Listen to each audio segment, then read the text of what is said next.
This is Helping of Happiness, episode number 108. Today we are talking to Whitney Archibald from How She Moms about how to take a break from the comparison trap.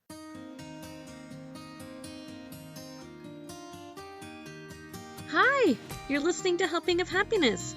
I'm your host, Hillary Hess, a crazy mom of 7 kids who loves to eat and loves to travel. Mom life can be exhausting, hectic, and scary at times. So let's take this journey together. We can love, we can learn, we can laugh, we can cry, and we can become better friends while we're at it.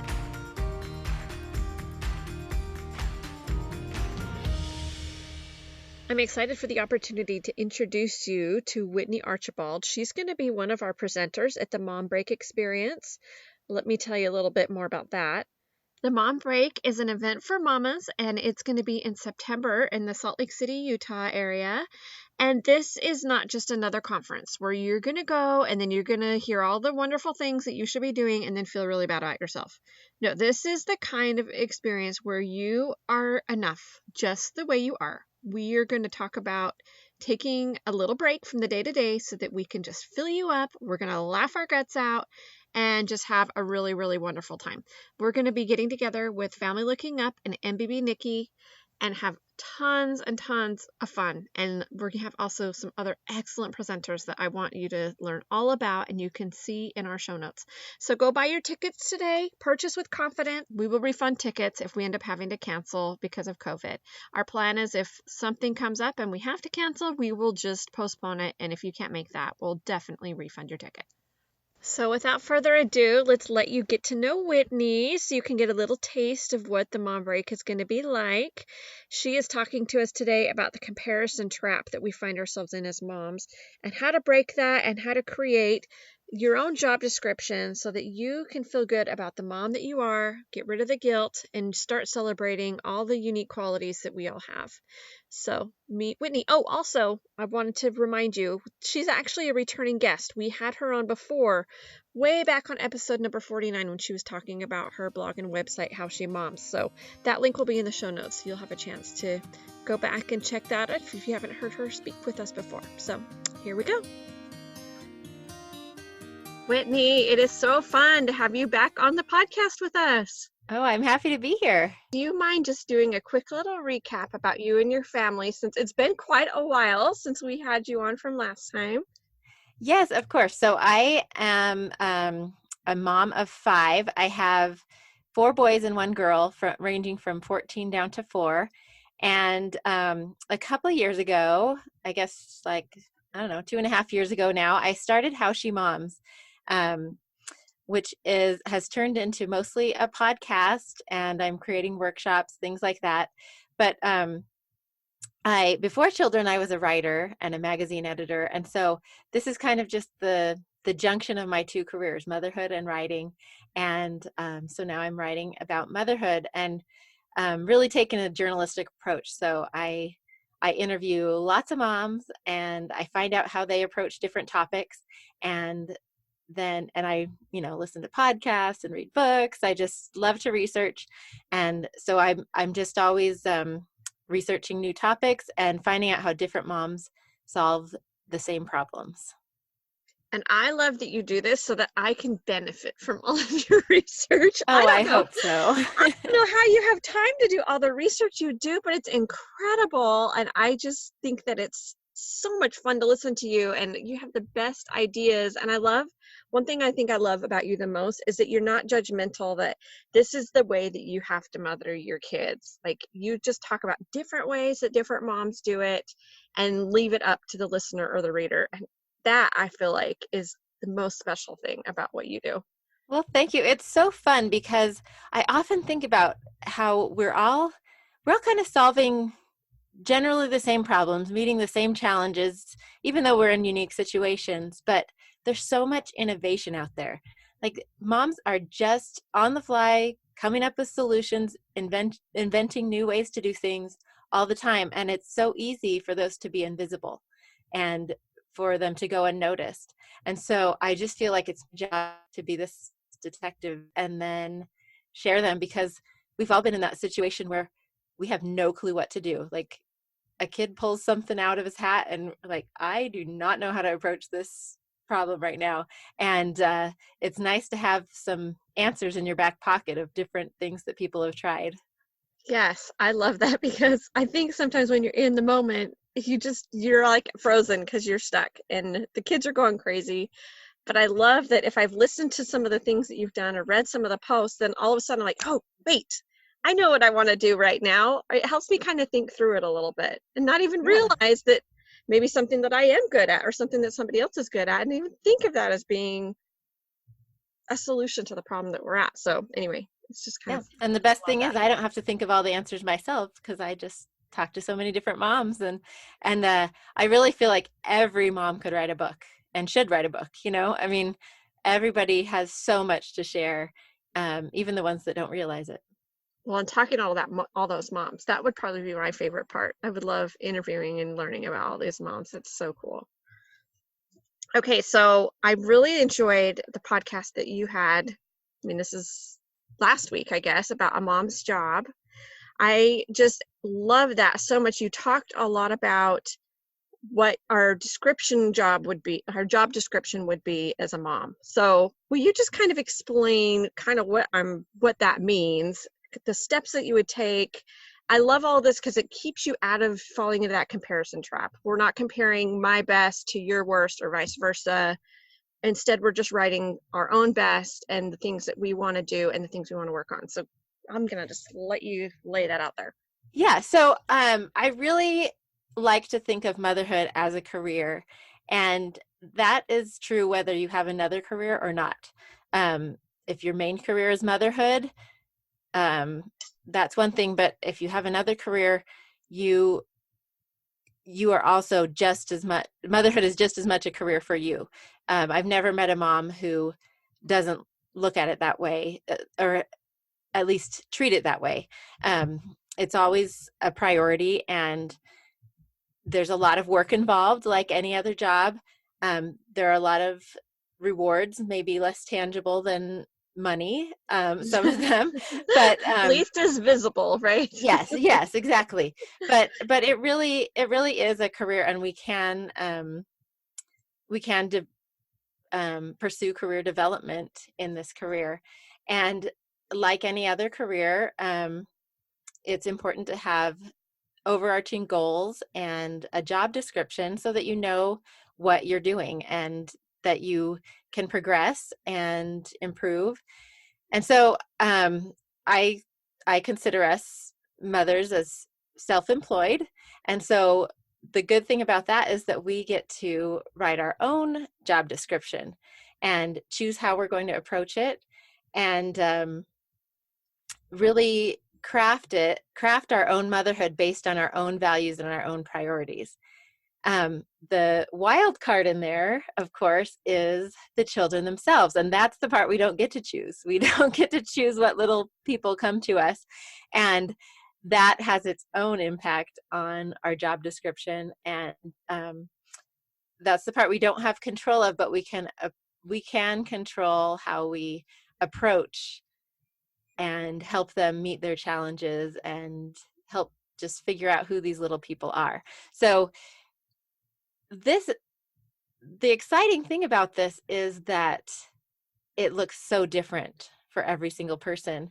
And we all there's really four main factors. There's your own values and priorities, your own talents and skills, your own children, their own and their talents, personalities, challenges, and then just your circumstances with health, finances, anything like that. Those all impact what your job is going to look like as a mom.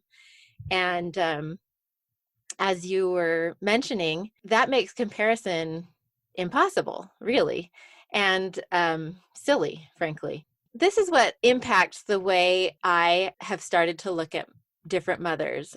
And especially when you're scrolling through Instagram and just seeing all the amazing things people are doing, there are two ways you can approach that. You can say, oh my gosh, I'm not doing any of these. I am not a good mom, or I'm failing, or how on earth is that even possible? you know, um, Instead, we can look at it and be like, wow, it is amazing the diversity and differences between all these moms, and I'm so glad that she does that so that I don't have to do that. or or just be amazed by each other instead of jealous or envious, or um feeling like we're falling short, because there's really no way to compare one mom to another. Well, and I think celebrate it, right? Like, I love Yeah. listening to you and how your morning routine with your kids is so sweet. How you have that instead of be the tuck in at night, it's like the wake up in the morning where you snuggle them and you're like talking about your day and all sweet. That would not work for me because I am not a nice morning person, you know? But I love that about you, that that is one way that you tackled the beast of the evening routine, you know? So it's just, I think, so wonderful when we can see each other's strengths and maybe get ideas from each other. And if it's not for us, then we say, you know what? I am just going to applaud that mama. She's doing an awesome job. And maybe I could get them on my podcast. That's always what I'm thinking. I would love to Right. hear more about them and what else they're doing. So the rest Yes, of us and can learn from like them, we right? all have, I love the priorities and values are one thing, and that should always, be your top level piece of your job description. But then we all have these special skills and gifts that we bring to motherhood that really are uniquely crafted to fit our own children too. I really believe what I've heard a lot of people say, that your children were meant for you specifically, and your talents and strengths are custom made to fit these children. And I, for example, am a music mom. That's, we I helped the kids start a band. We do music lessons. We perform together a lot, and that's how I grew up. And luckily my children also were born with those talents, and we love to do that. Worst nightmare. Um, you know, that is not something that every family loves to do together. I would Um, love to do it together, but not all of my kids have been blessed with the musical gene. We'll just say that is just not going to happen. Lots of things would be off key. yeah, yeah, but that's okay, Mhm. because like you're a fun, amazing mom that takes your kids to Disneyland at home during the pandemic. I mean, And we it's just all just, have different things that we work with, right? yeah, yeah. Crafting is something that I do not do with my children. I give them supplies and let them go to town, but Hmm. I don't do it with them. Hmm. I love taking them out on adventures, but I'm not gonna throw a baseball with them because they would learn a lot of bad form from their mother. So, so there, luckily we're always surrounded by other people with some of those skills to supplement where we may be lacking. And we have great coaches and teachers and friends that can fill in the gaps where we have them, and support our children in whatever they're interested in. We don't have to be everything, and we can't. And that is a freedom that I hope that every mom can understand, because just the number of sheer possibilities of what motherhood can look like makes it impossible for us all to have all those qualities or all those strengths. And so we get to pick, and that's the beauty of it. I love that. So this conversation is reminding me of, we were texting back and forth when I was kind of getting those Survivor printables ready when we did the Survivor theme at our house. And you were like, I couldn't do that. I'm in survival mode. And I'm like looking at you saying, I couldn't go on one bike rides with my kids. That would just push me over the edge. So it's just so fun that we just have such different things that we're doing and different ways that we're doing it. And we can just celebrate all of it and lose the guilt about the stuff that we're not doing. Absolutely. Love that. Okay, so let's go just a little bit more into these job descriptions. You had these really great printables. I was so excited about these. Oh, good. I'm And glad they're useful. even though you're having technical difficulties in your printing, I screenshotted them and printed them because I was so Oh, excited good. about them. I just had to have them right at the beginning. But I love how you just go through and you first of all have us all map out the things that are the very most important to us. Do you mind just going through a little bit of things that maybe those possibilities could be? Like, what are some different values and things that you're talking about when you're really trying to nail down what you value the most? Well, this is really the high level strategic part of creating your job description.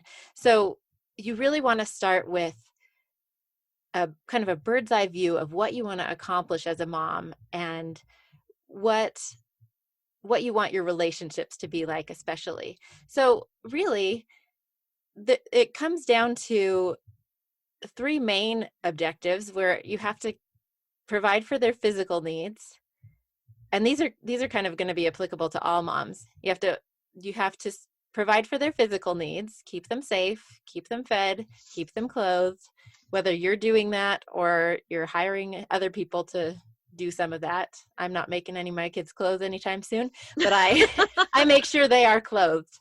I um, made face masks. That as far as I got on the I clothing. am super impressed. I Well, throw I didn't things and even I make all of swear when them. I sew. So I actually passed half of them off to my college daughter that hasn't found a job yet. I'm like, here's something for you to do while you're looking even for a better. job. So there's that that bottom level of Maslow's hierarchy where we just have to take care of their physical needs, and then we have to show them love, and that's going to look different from one mom to another as well. And then we have to um, teach them, and that is a broad category also. And within all those things, there's a lot of leeway, and there are a lot of other high level objectives you can have as well. But part of that is just deciding what I want to teach them. So, as I mentioned, teaching my kids music is an Mhm. important thing to me. Teaching them to have faith is an important thing to me, and they're teaching them to love reading, to um, be adventurous. There are lots of things that will fit your specific values that you can put in this high level category of your overall objectives.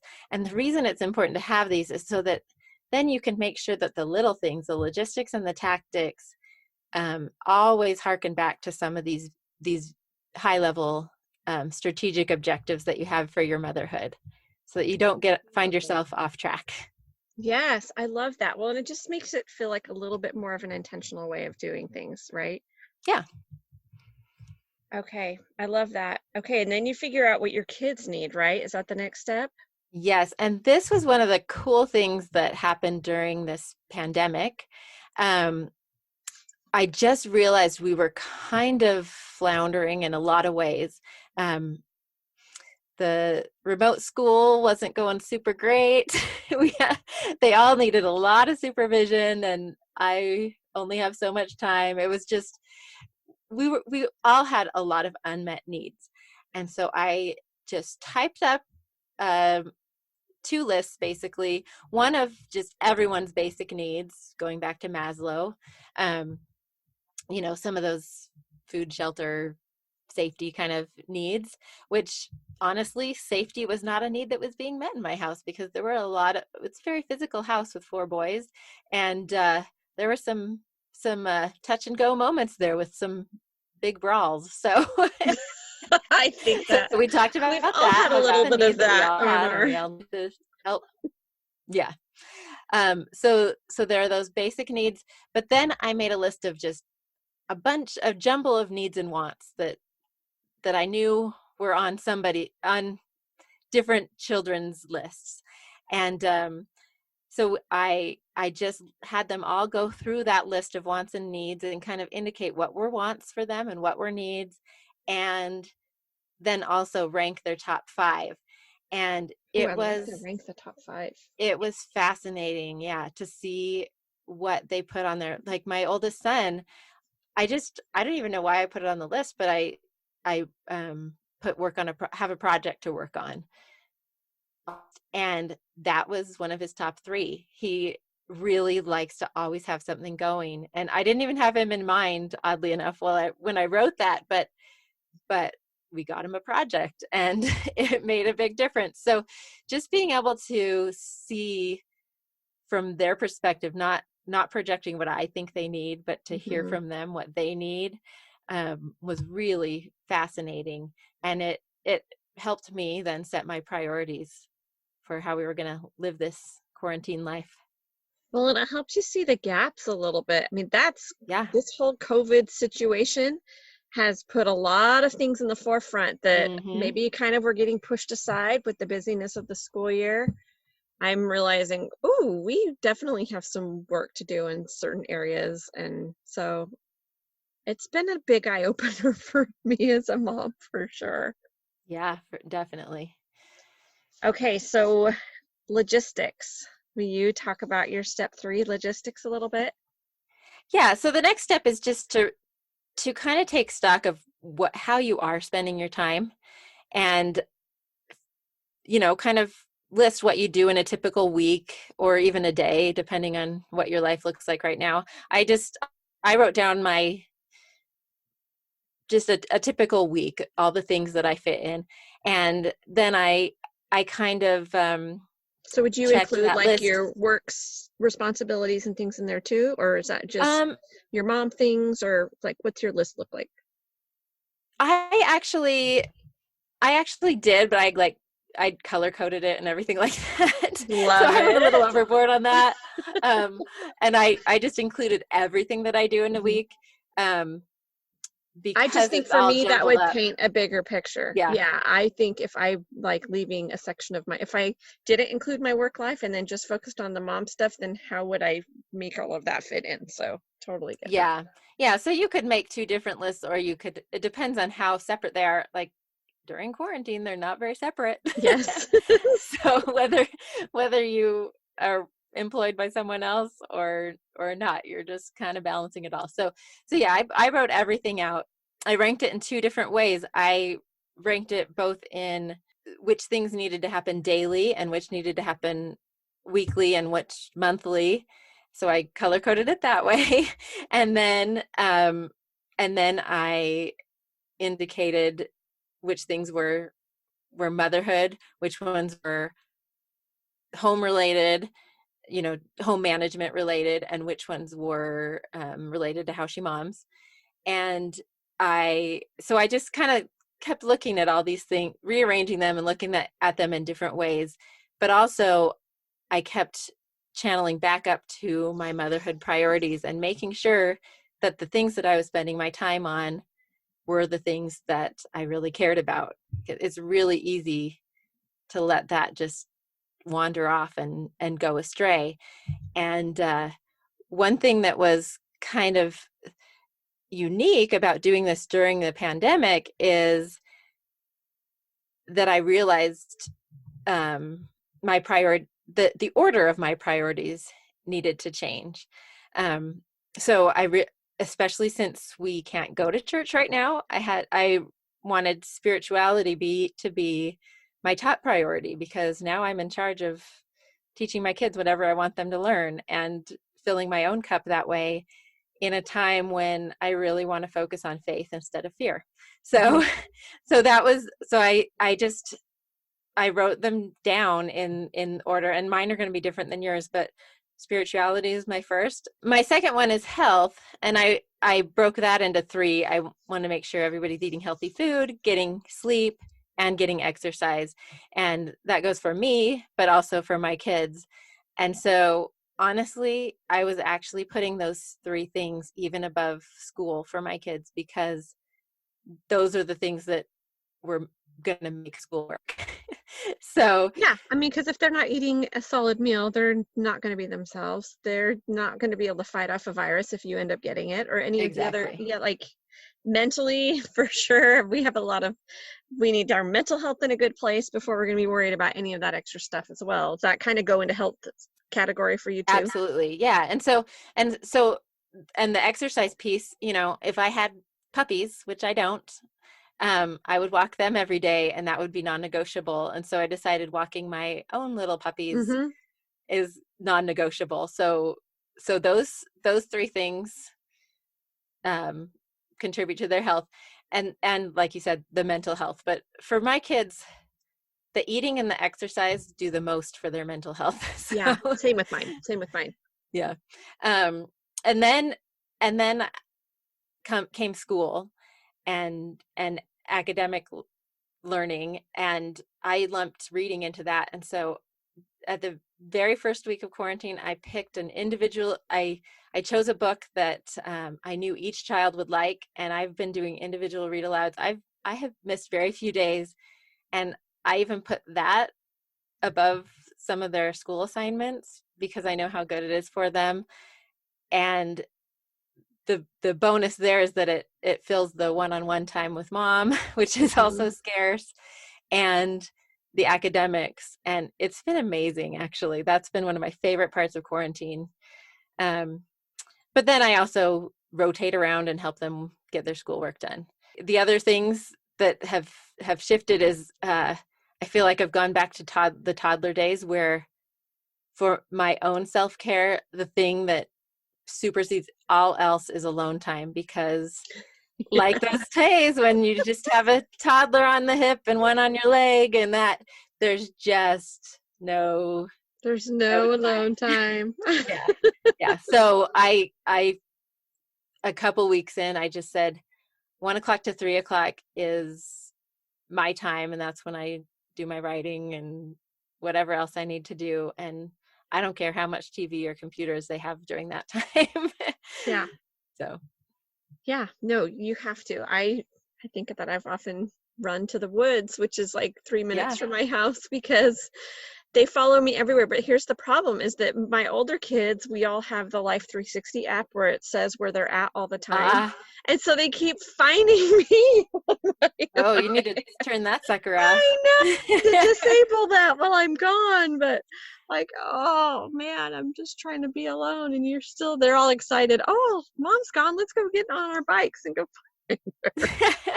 Well, and I've started like on Saturdays, I just drive somewhere and work in my car. That's 'Cause, what I think I need to start doing. I need to go drive yeah. somewhere far enough that they're not going to be Right. tempted. Or at least if they jump on their bikes, it's going to take long enough for them to get to me that by the time they get there, it will be okay and I'll have had a little time alone. But Yeah. Well, and you'll notice that in my list of priorities, a clean house and clean kids are pretty far down now. It used to be a lot higher up. And that's why this is a very fluid and ever evolving job description that we have. Like right now, that is not something that I can prioritize, or I would be a crazy person. mhm. And so my house is a lot more cluttered than usual, and my kids are lucky if they get a bath once a week. And I mean, Mhm. the teenagers kind of take care of themselves, but Yeah, the little ones. Oh, totally. for the ones that need reminders, yeah, Yeah, it's when I start smelling them, I'm like, "How many days has it been? And how many days have you been wearing that same outfit?" I oh think my like gosh. maybe 4 or 5. Go change. Go take a Yeah, shower. yeah. And put on deodorant and brush your teeth when you're done, but Yeah. no, Anyway, but I so like yeah, this because it's yeah, oh, go ahead, sorry. different times, different priorities. Well, and I was just gonna say, for some moms, the clean house might be the priority because they might just be out of their minds if the house is a wreck, right? So it's just everybody's gonna be in a Absolutely. different And place that there, right? and that might be what they need for their mental health. Mhm. That is why this has to be so individualized. Yeah, And I love for some that. people, exercise is going to be number one because Yeah. that's what you need to keep your sanity, and that's your prerogative to choose. I'm realizing that I have different degrees of cleanliness that I can handle too. Like as long as I Hmm. have certain rooms at a certain level, I'm pretty good. But once if everything is too much, then I'm like, that's one reason I'm glad I'm hiding in here talking to you right now because my kids have brought in this gigantic fort from everything in the house in my living room. And I could feel the anxiety rising higher and higher. I'm just gonna let Right. them do everything that they want while we talk, and then I can go make them clean it up. But Totally. but I do love that we have this time for them to play and do that because on during the school year, generally, we don't have time to do those things. And even sometimes in the summer, we're running around to swimming lessons or we're getting together with friends, and there isn't as much downtime for them to just have a childhood and just be kids.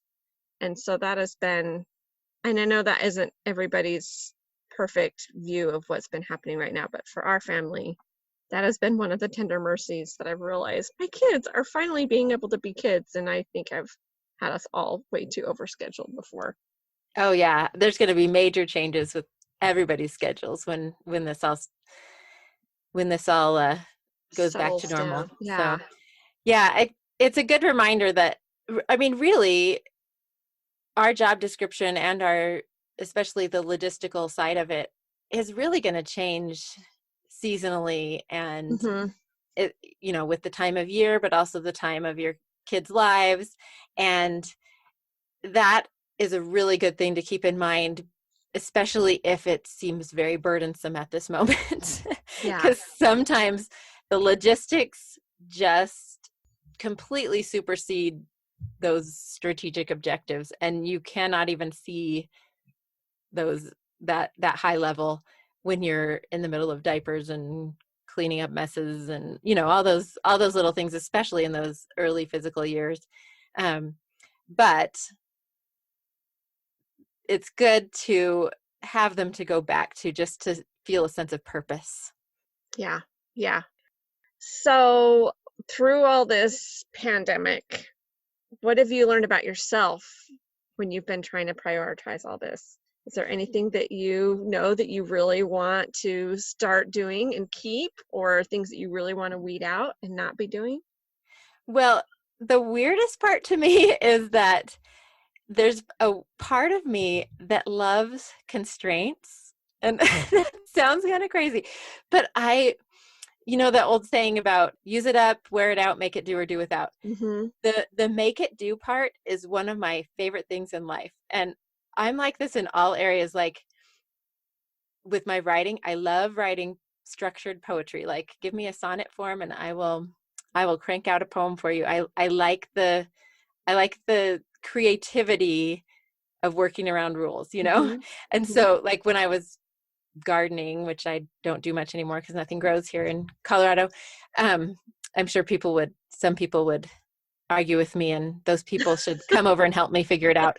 But when I was in Minnesota and I gardened a lot, I preferred like figuring out what to do with my existing plants, and with the spaces I had, and I just liked working under some kind of constraints. And so I was really surprised how much I loved cooking under the constraints of limited supplies, and using Mm-hmm. what I had in my fridge, and revolving a whole meal around one ingredient that was about to go bad and I didn't waste.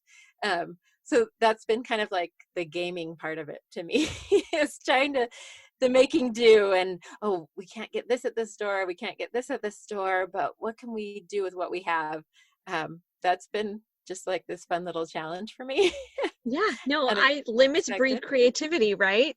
I've heard that saying from my friend that's an artist so many times, that her art is just flourishes when she has limits on what she's creating. It's like it just breeds more of that creative juice, trying to work around that and see how you can do it. Yeah, so that's been one of the surprising joys of this life. I've loved the extra time. My husband, for about a month, was not able to operate. He's a surgeon. And so for the first time ever, we had family dinners, and that was kind of a fun experiment and a fun thing to do. He's still he started operating a little bit. It's just slowly ramping Mhm. back up. So he's not always home as early as he was, but we've still been able to fit in a lot of walks and a lot of dinners together, and that's been amazing for our family. And I already mentioned the reading to the kids. That has been fabulous. So those are some of the good things that have come out of it. So, what has been the hardest for you though? Do you have the hardest that you want to talk about, or you're like, eh? Yes, I've already talked about the lack of alone time. I Yes. realize how precious that has become to me now that I am away from that toddler stage. I also am mourning a little bit the loss of this precious time that I had with my last baby. So I have a 4-year-old, and we had been having this magical year of just being the two of us, and he just comes on my errands, and he's kind of out of that needy stage, and we just enjoy each other's company. And all of a sudden now we're sharing that time with everybody else. Hmm. Hmm. and and I've been spending way less time with him than I did because the others are so needy with their schoolwork and stuff like that. So that's part of like my morning for for this You time. know what? I'm having the same thing. This was my daughter's last year before kindergarten, so Yeah, same she should here. be starting in September. And I'm just feel like I got kind of gypped on that last Yeah, year with her, you know? I totally. mean, and not only because I'm busier with the other kids, but she's busier with the other kids. She's having a wonderful time playing with her siblings, which I think is really special. Yes, But it really I is. I miss just my time with her and doing all those fun little things that usually we would do with those, young 5-year-olds that are just ready to. She's just really fun to hang out with now. She's Yeah, not quite as needy. it is. It's a delightful age. Yeah. And then we have really struggled with the remote school. Some of my kids who love school have just not loved school. They've been That overwhelmed. social aspect too for mine. Yes. Yeah. Yeah. Yeah. And there's yeah. There's the ones that have struggled in school. It's been good for me to see exactly where the struggle is coming Mhm. from, to be more hands-on. So it's been good in that way. But also been a lot of fighting, and I may have been a large part of that fighting. So it hasn't been a harmonious time in our family, but we've been able to work through some hard things and face some hard truths. And I'm not going to go too deep into it, but it's been revealing in lots of ways and helped us to kind of face some of our challenges. For me, it's been revealing of them and of me. Uh-huh. Yeah. Absolutely. Yep. Yes. So we've been talking about how all of us moms have been doing things in our own way. I would love if you would share a little bit about this awesome meal planning course that you've started for moms. And you've even made it free for people during this quarantine COVID time, which I think is really amazing because you've put so much hours of work into this that it was really nice of you to yank off the price point for a little while here while people might be struggling financially. But can you just go a little bit into that? A little bit of how what you've Yeah, I'd been love doing. to. Yeah.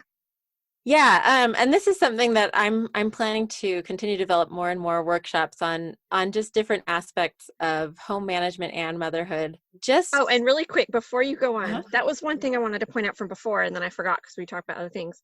But I really love how you separate motherhood from home management. Oh yeah. I think so many people just throw that all into the same kitty when they are different. So anyway, okay, keep going. Yeah, no, so I started with meal planning partly because it has always been such a fluctuating thing for me. I've always been up and down, and I tend to choose the topics that I need the most help with, perhaps selfishly or perhaps because I know that a lot of moms are struggling with the things that I struggle with.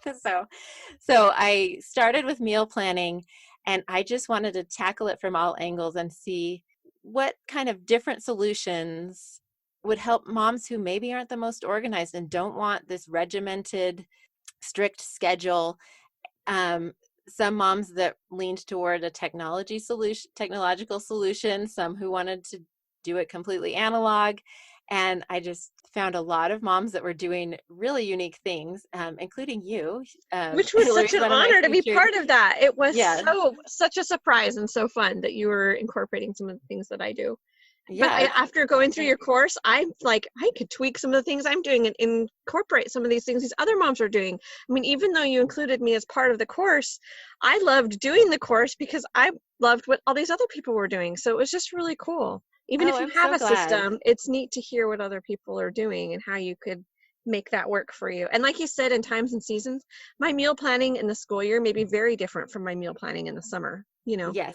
And I've used a lot of the different ones that I presented at different times. Yeah. So I wanted something that was going to be able to grow with your own, um, just the different stages of a mom, your own skill level. And I wanted it to, not be that one size fits all. So I start the same way that I started talking about this job description. I start with that high level strategy, like what are you actually trying to accomplish with your meals? Um, do you care mostly about the nutrition? Do you care about the family togetherness of eating together? I made a whole long list that you could pick from and then add your own objectives.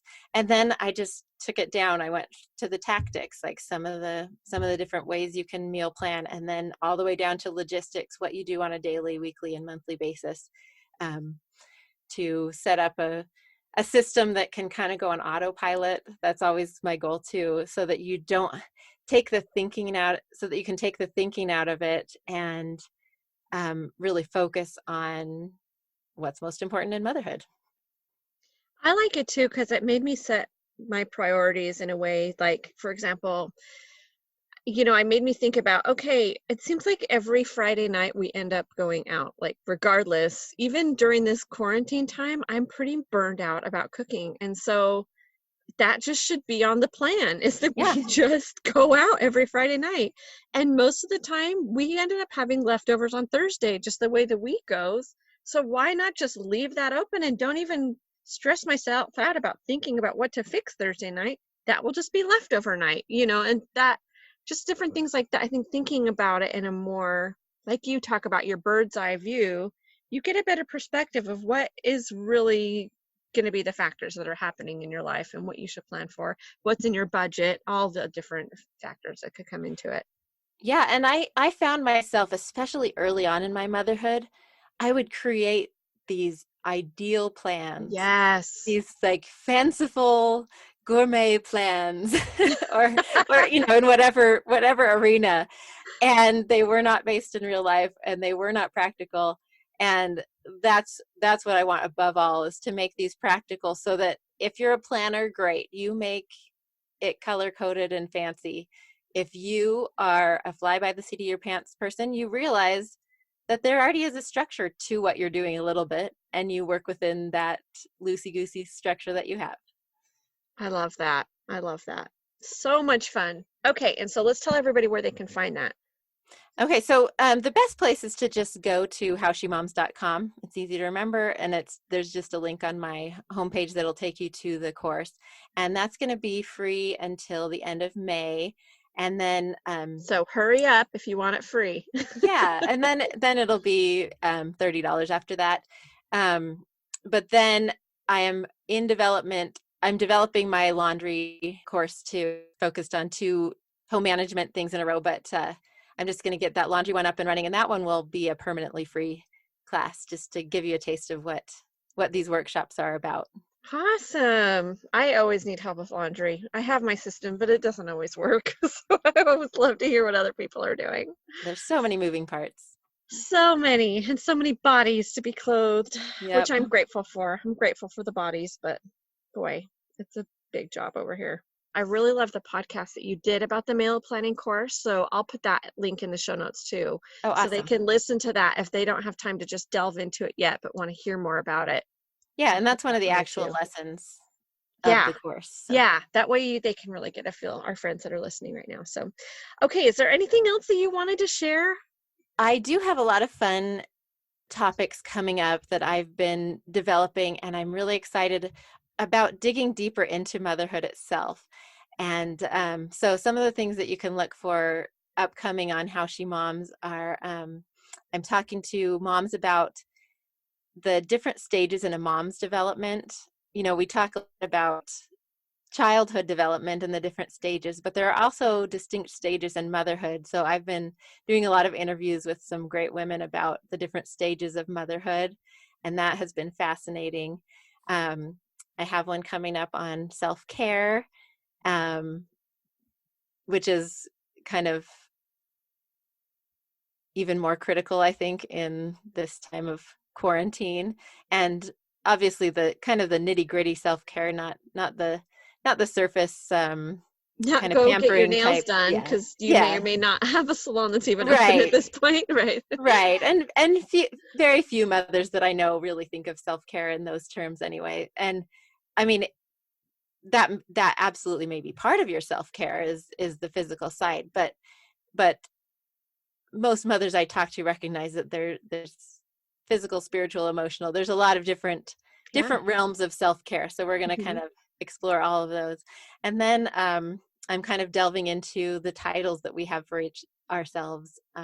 So I have a lot of kind of deeper topics coming up that I'm excited about, mostly because I've talked to some really amazing moms, and there's some good stuff coming down the road.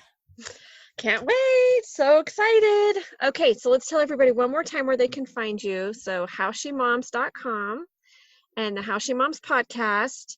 And you're on Instagram. You have your great Facebook group. Yeah, so Whitney, all of those things, luckily I was able to get How She Moms for all of those, so it's pretty easy to find me. it's a win when that happens for Yep. sure. So, okay, I cannot wait. And I cannot wait for everybody to come see more of you at the Mom Break event that we have coming up in September. So everybody go get your tickets so you can come see Whitney present at that. It's going to be so much fun to be in person with you at that event. Yes, indeed. It'll be a blast. Thank you, Whitney. Oh, you're welcome. Thanks for having me on. Thank you so much for being with us today.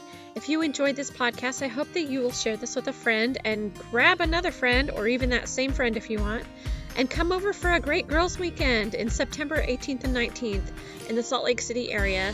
And join us for the Mom Break, where you can meet me and Whitney and the Family Looking Up and baby Nikki and so many other presenters. It's going to be a blast. So don't miss the early bird special. Jump on there. The link is in the show notes. Have a great week.